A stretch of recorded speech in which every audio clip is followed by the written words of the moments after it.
लक्ष्य को पाने के लिए यदि हम मन तन और धन लगा देते हैं तो सच कहता हूं दोस्त, कुंडली के सितारे भी अपनी जगह बदल देते हैं। बेहतर से बेहतर की तलाश करो, बेहतर से बेहतर की तलाश करो, मिल जाए नदी तो समुंदर की तलाश करो। टूट जाता है शीशा पत्थर की चोट से, टूट जाए पत्थर ऐसा शीशा तलाश करो। तो चलिए दोस्तों, फिर आज एक नए क्वेश्चन के साथ हम आपसे मिले हैं।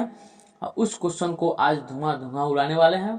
चलिए आलती पालती मार के बैठ जाइए, अपनी क्लास को हम शुरू करते हैं। यदि आप इस चैनल पर नए हैं तो प्लीज इस चैनल को सब्सक्राइब करके बेल आइकन को प्रेस करना ना भूलें।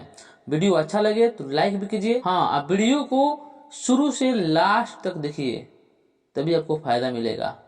ये नहीं कि आपने अपने वीडियो शुरू किया और 10 मिनट देखे और छोड़ दिए। आप बोल रहे हैं कि यार हम पूरा वीडियो देखे कहाँ क्वेश्चन लड़ा, तो ऐसी नहीं। हम जितना पढ़ाते हैं उतना एकदम देखिए पूरा, और उसके बाद यदि इसमें से नहीं आता है ना, तब आप हमसे बोलिए कि आपने झूठ बोला था। गारंटी है, गारंटी एकदम ठोक कर गारंटी देते हैं, किसी में से आएगा तो इसी में से आएगा, यहाँ से कहीं नहीं जाएगा। तो चलिए, आपके पास 31 नंबर क्वेश्चन है कि अवतल दर्पण में फोकस दूरी और वक्रता त्रिज्या में क्या संबंध है, इसको बताना है। तो आप सभी को जानते हैं कि अवतल दर्पण में फोकस दूरी f तथा वक्रता त्रिज्या r हो तो क्या है, f बराबर r/2 होता है। अर्थात फोकस दूरी वक्रता त्रिज्या की क्या होती है, आधी होती है। चलिए हम 32 नंबर क्वेश्चन की बात करते हैं कि विद्युत आवेश क्या है, विद्युत आवेश कितने प्रकार के होते हैं।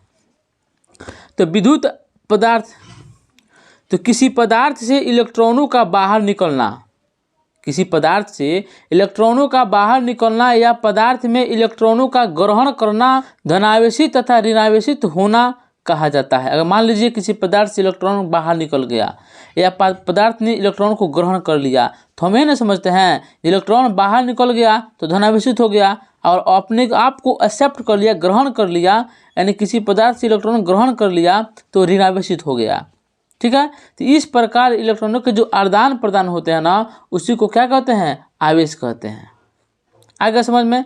अब देखिए, विद्युत आवेश कितने प्रकार के होते हैं, 2 प्रकार के होते हैं, एगो धनावेश होता है, एगो ऋणावेश होता है। तो आइए हम दूसरे क्वेश्चन की बात करते हैं। काफ़ी इंपॉर्टेंट है ये, न जाने कितने एग्जाम में पूछा, इसलिए इसको आप सब क्लियर से याद कर लीजिएगा। देखिए, प्रत्यावर्ती धारा एवं दिष्ट धारा, इसमें क्या अंतर है, इसी के बारे में पढ़ना है। देखिए, एक में धारा का मान क्या होता है, धारा का मान तथा दिशा समय के साथ बदल जाए, यानी दोनों बदल जाता है, ये किसमें होता है, प्रत्यावर्ती धारा में। नाम से ही स्पष्ट है कि धारा और दिशा दोनों बदल जाएगा। और डिस्ट धारा में क्या है, यानी डायरेक्ट करंट, ये अल्टरनेटिव करंट, AC या DC के बारे में आप सुना होंगे। आजकल लोग कहता है कि हम हिंदी बोलते हैं, इंग्लिश बोलता ही नहीं है। देखिए, AC या DC याद रहता है, आप प्रत्यावर्ती धारा और डिस्ट धारा याद रहता है, किसी को नहीं याद रहता है। पूछिएगा AC को जानते हैं, तो हाँ AC जानते हैं, DC तो हाँ ये भी जानते हैं, और डिस्ट धारा तो नहीं जानते हैं, प्रत्यावर्ती धारा तो नहीं जानते हैं। इसमें केवल धारा का मान बदलता है, अर्थात डिस्ट धारा एक ही दिशा में बहती है। इसमें अंतर क्या है कि इसमें समय के साथ दोनों बदल जाता है, लेकिन इसमें समय के साथ बदलता नहीं है। इसमें क्या होता है, धारा का मान जो है केवल धारा का मान बदलता है। ठीक है, इसमें दिशा चेंज नहीं होता है, लेकिन इसमें क्या होता है, दिशा चेंज हो जाता है। ठीक है, इसे आसानी से उत्पन्न किया जा सकता है, किसे, प्रत्यावर्ती धारा को आसानी से उत्पन्न किया जा सकता है, लेकिन दिष्ट धारा को आसानी से उत्पन्न नहीं किया जा सकता है, बहुत कठिनाई होती है इसमें। 3rd नंबर में देखिए, इसे आसानी से DC में बदला जा सकता है। इसको क्या किया जाता है, AC से DC में हम लोग चेंज कर सकते हैं, लेकिन इसे AC में बदलने में काफ़ी कठिनाई होती है। ठीक है, तो यही सब अंतर है। इसमें से 3 अंतर लिखा दिए हैं, 2 नंबर में पूछे या 3 नंबर में पूछे या 5 नंबर में पूछे, इसको ठोक कर आना है। ठीक है, अब आगे चले देखते हैं कि A मीटर और वोल्ट मीटर को विद्युत परिपथ के साथ क्रमशः श्रेणी क्रम एवं समानांतर क्रम में क्यों जोड़ा जाता है। देखिए, A मीटर का जो प्रतिरोध होता है ना, बहुत ही कम होता है। क्या होता है, A मीटर का जो प्रतिरोध होता है क्या होता है, बहुत ही कम होता है। अतः इसे श्रेणी क्रम में जोड़ा जाता है, जबकि वोल्ट मीटर का जो प्रतिरोध होता है बहुत ही अधिक होता है, अतः इसे समानांतर क्रम में जोड़ा जाता है। इसको याद भी कर लीजिएगा, क्वेश्चन पूछता है कि ए मीटर का प्रतिरोध क्या होता है, तो बहुत ही कम होता है, जबकि समानांतर क्रम में क्या होता है, वोल्ट मीटर का जोड़ा जाता है, क्योंकि वोल्ट मीटर का प्रतिरोध बहुत ही अधिक होता है।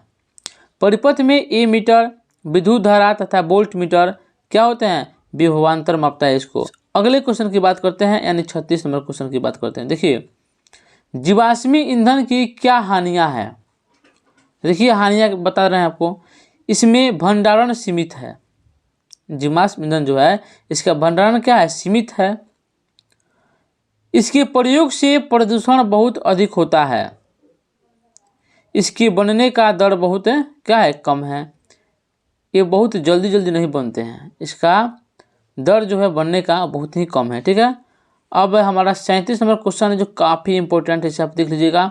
ये क्वेश्चन देगा बनाने के लिए, तो आप फटाक से बना दीजिएगा। कैसे, अब देखिए, सबसे पहले एक त्रिभुज बनाएंगे, उस प्रकार एक किरण यहाँ से जाएगी, यहाँ से टकराएगी, फिर यहाँ आएगी, फिर इधर चल जाएगी। ठीक है, जैसे इधर गई इस तरह, उसी प्रकार क्या करेंगे, यहाँ से एक किरण लाएंगे, यहाँ पे जहाँ कटा है वहाँ से लाएंगे, फिर इधर कर देंगे। ये जो प्रकाश जा रही है इसको आभासी की तरह दिखा देंगे कि प्रकाश यहाँ भी आ पहुँची है, और इसको क्या करें, मिला देंगे, बनकर तैयार हो गया। ये हो गया थीटा आई हो गया, ये थीटा आई ये भी हो गया, डैश हो गया। ये थीटा आर है, ये भी थीटा आर डैश है। ये क्या है, डेल्टा है, उसका नाम लिख देंगे, बाजार खत्म हो जाएगा। ठीक है, इसका आप स्क्रीनशॉट ले लीजिए, घर पे देख लीजिएगा। देखिए आज का लास्ट क्वेश्चन 38 नंबर है, प्लास्टर ऑफ पेरिस का आणविक सूत्र लिखें, इसका उपयोग क्या है इसको भी बताना है। देखिए प्लास्टर ऑफ पेरिस का आणविक सूत्र क्या होता है, CaSO4, Cu नहीं Ca। ठीक है, CaSO4 हाफ H2O होता है। प्लास्टर ऑफ पेरिस का उपयोग शल्य चिकित्सा में टूटी हुई हड्डियों को सही जगह पर स्थित रखने के लिए प्लास्टर ऑफ पेरिस का प्रयोग किया जाता है। आप लोग देखे होंगे किसी का अगर हड्डी टूट जाता है तो प्लास्टर ऑफ पेरिस का उस पर क्या किया जाता है, प्लास्टर किया जाता है, ताकि क्या है, उसका जो टूटा हुआ हड्डी है वो सही से जुड़ सके। दूसरा बात है कि दंत चिकित्सीय अनुप्रयोगों पदार्थों में उत्पादन में, दंत चिकित्सा में, दांत की चिकित्सा में इसका प्रयोग किया जाता है। अग्निरोधक पदार्थ बनाने में भी हम प्लास्टर ऑफ पेरिस का यूज करते हैं। खिलौना, सजावट के सामान, मूर्तियों तथा इनके सांचे बनाने में भी क्या है, प्लास्टर ऑफ पेरिस का उपयोग किया जाता है। यहाँ तक कि घर की पुताई में भी क्या होता है, प्लास्टर ऑफ पेरिस का उपयोग किया जाता है। इतना बहुत है, आप जाइए इसका रिवीजन कीजिए, बढ़िया से पढ़िए। हम प्रत्येक दिन ये कोशिश करते हैं कि आपके लिए 5-6 क्वेश्चन ऐसा क्वेश्चन इंपॉर्टेंट चुन कर लाया जाए कि उससे बाहर आपको एग्जाम में क्वेश्चन देखने को नहीं मिले। अब पक्का होगा ऐसा, टेंशन मत लीजिएगा। आप भले ही साल भर से पढ़े हैं, लेकिन इससे 1 महीना या जहाँ तक जब तक आपका एग्जाम नहीं होता है तब तक इतना क्वेश्चन आप देखिए, आपको फर्क बुझा जाएगा कि हाँ कैसे हम पढ़े और वहाँ क्या पढ़े हैं। ठीक है, चलिए, विश्वास तो करना ही पड़ेगा। जब तक आदमी को सामने नहीं मिलेगा तब तक आदमी को विश्वास कैसे होगा, अभी आदमी विश्वास करके ही चलता है। आप लोग विश्वास कीजिएगा। ठीक है, तो चलते हैं। जय हिंद, जय भारत।